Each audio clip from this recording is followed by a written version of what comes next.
Hello and welcome back. In our last video I recapped the 1982 horror classic Creepshow. However, at the end of that video I said I liked Creepshow 2 more. Even though the second movie only has 3 segments, I still love this movie as a horror anthology classic, and one I watched a lot during my childhood. With that being said, let's get started.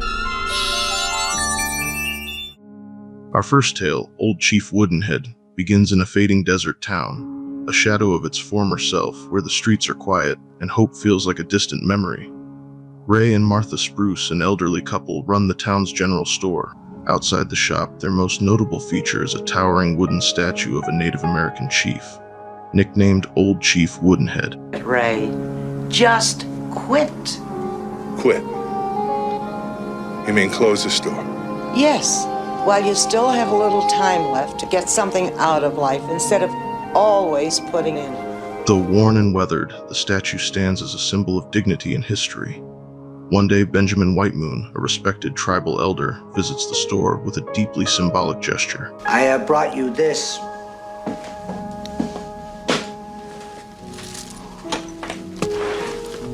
Dajachimba.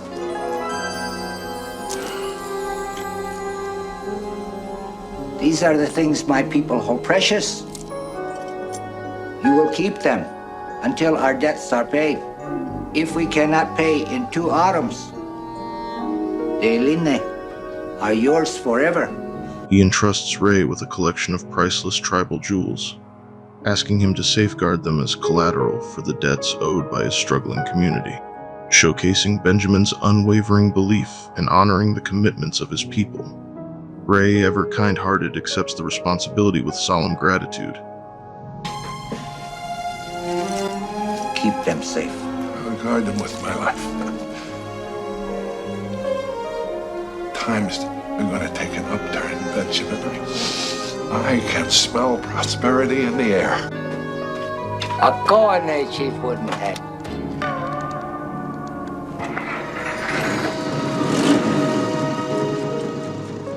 That night, Benjamin's nephew Sam, a man obsessed with dreams of Hollywood fame and fortune, storms into the store with 2 accomplices, Andy and Fatso. Sam is arrogant and reckless.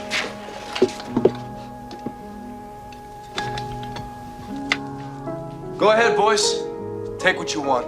Convinced that these jewels are his ticket out of the small town and into the life he falsely believes he deserves. And one more step and blam! Sam, there's nothing left for us to take. There's nothing here we need. Maybe there's nothing else you need, rich boy. But there's something else I need. All right, old man. There's one more little item you'll have to turn over if you want this woman to live. What is it? That bag full of rock candy that my uncle brought over here today. What starts as a robbery escalates into senseless violence. In cold blood, the trio murders Ray and Martha. This belongs to your people, to the tribe. No! These are treasures that you people have had for years. If you take these things... Stop it!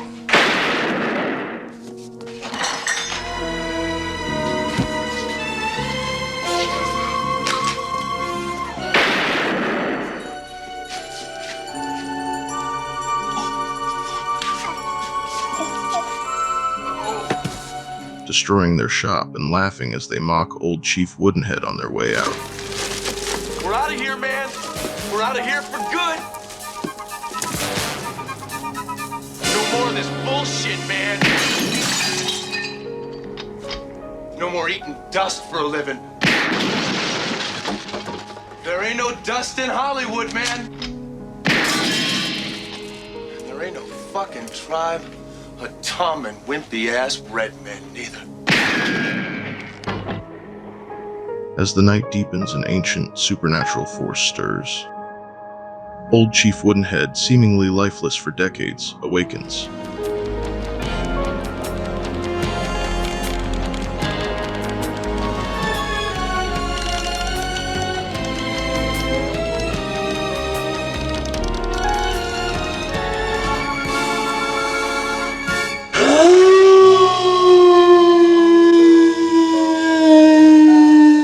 The chief's first target is the member of the group called Fatso.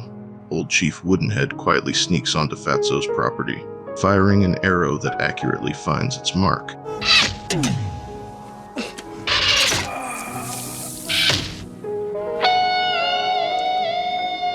Chief's next target in the group, named Rich Boy, is attempting to sneak out of his house and get into his car in the garage. Upon opening the door, he sees that his Firebird has been destroyed. Chief Woodenhead, using a tomahawk, sneaks up and puts an end to Rich Boy, leaving him lying on the hood of his prized car.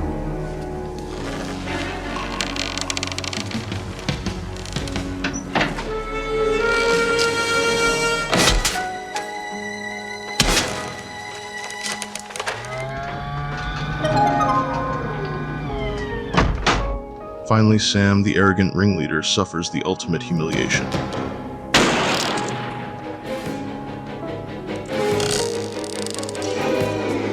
His prized long hair is ripped from his scalp, transformed into a grotesque trophy.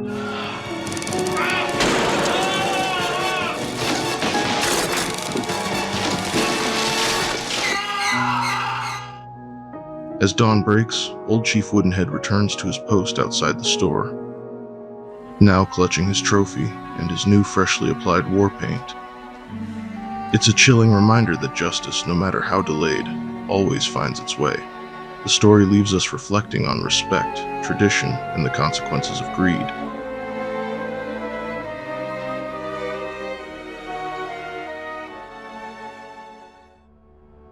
The second segment, The Raft, shifts us from the arid desert to the serene beauty of a remote lake.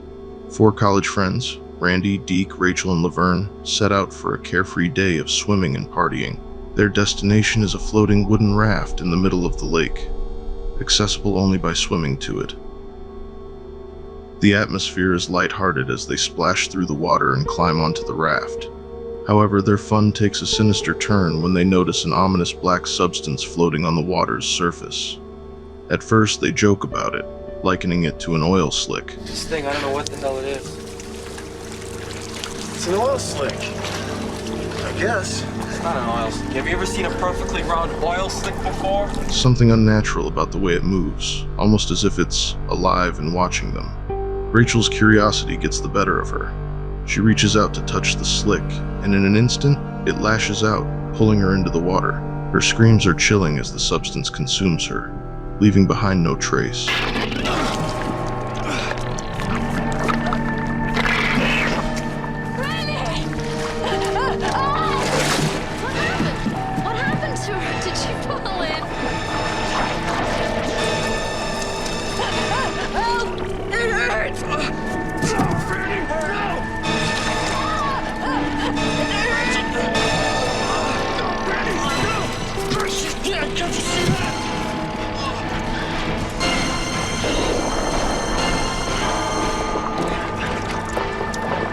The group's shock quickly turns to panic.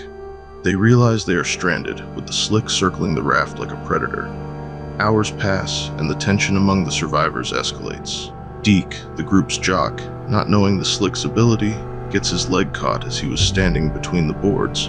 The creature pulls so hard on his body that it makes the big man fit through the small hole.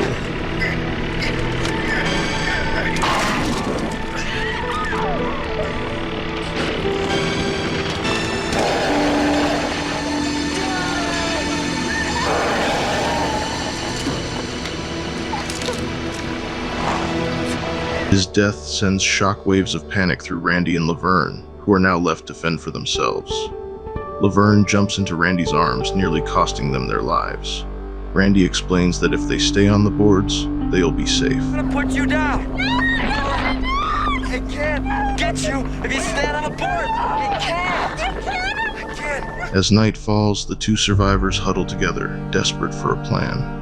After an exhausting night, Laverne is fast asleep, and Randy decides that now is his chance to be creepy. But Randy's, let's just say, curiosity ends up costing Laverne her life.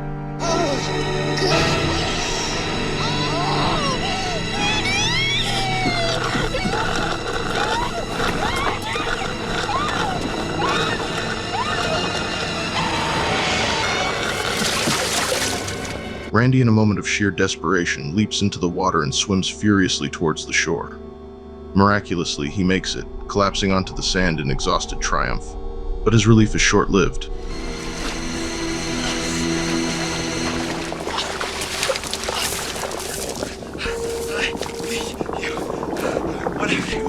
I beat you! As the creepy oil slick recedes back into the water, the camera pans over to show an overgrown sign with a simple but life-saving warning on it.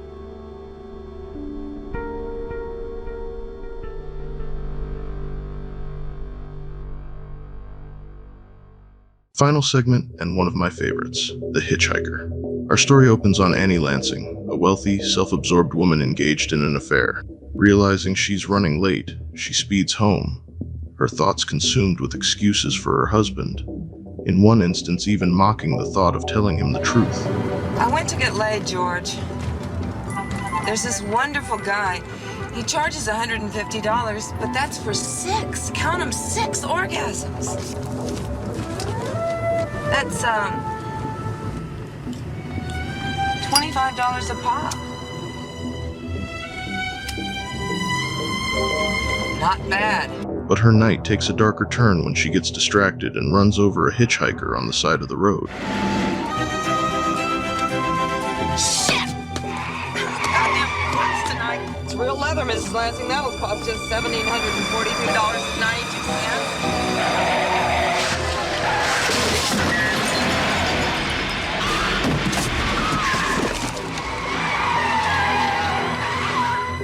Panicked and unwilling to face the consequences, she turns off her headlights and flees the scene, leaving the man for dead. As she continues her drive, 2 men pull over at the scene.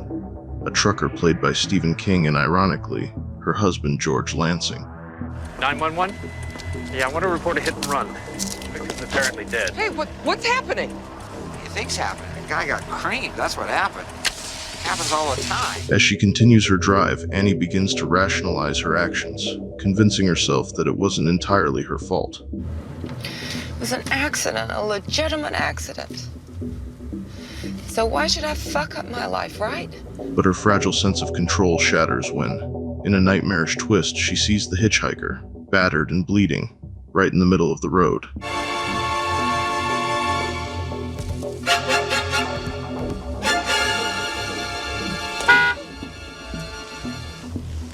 You're seeing things, bitch. How you doing, lady? Thanks. Thanks for the ride.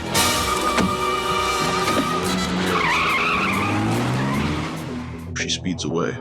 Yet no matter how far or fast she drives, he keeps reappearing, each time more grotesque and battered than before. Thanks for the ride, lady. Thanks for the ride.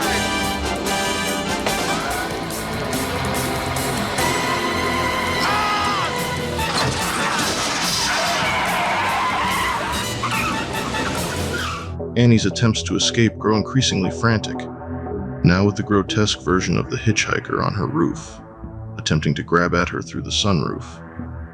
Annie drives through the forest, knocking the hitchhiker off the roof with a tree branch. After driving through a clearing and getting back on the road, Annie remembers she has a gun in the glove compartment.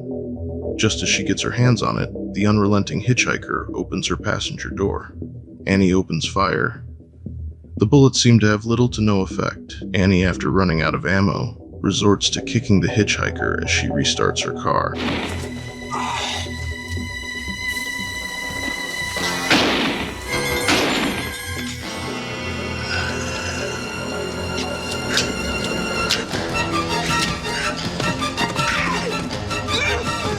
Annie speeds off into the night, leaving the hitchhiker on the ground. But she didn't speed off that far. After whirling the car into reverse, she hits the hitchhiker at full speed.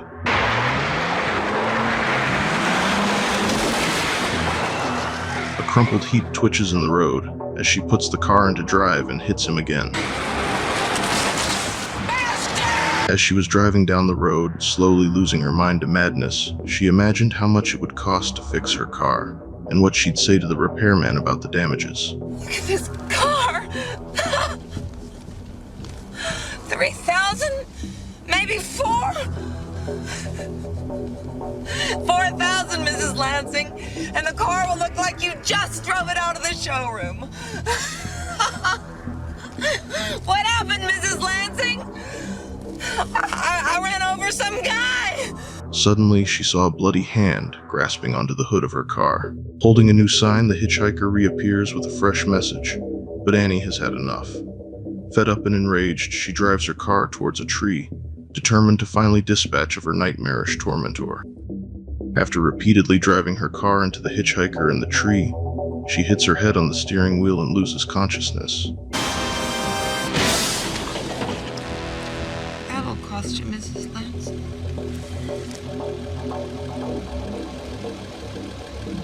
Waking up, she finds herself surrounded by falling snow and a wrecked car, with no hitchhiker in sight. She tries to dismiss it as a car accident-induced nightmare as she limps her ruined vehicle back home. I hit a tree. I hit a tree, that's all. The whole thing was a dream. She arrives at the garage with her car a smoking wreck, and suddenly realizes that for the first time in history, her husband is late in returning home. To her horror, she then realizes that she is not home alone. For the first time in recorded history, he's late. My brain gets bent. He's late.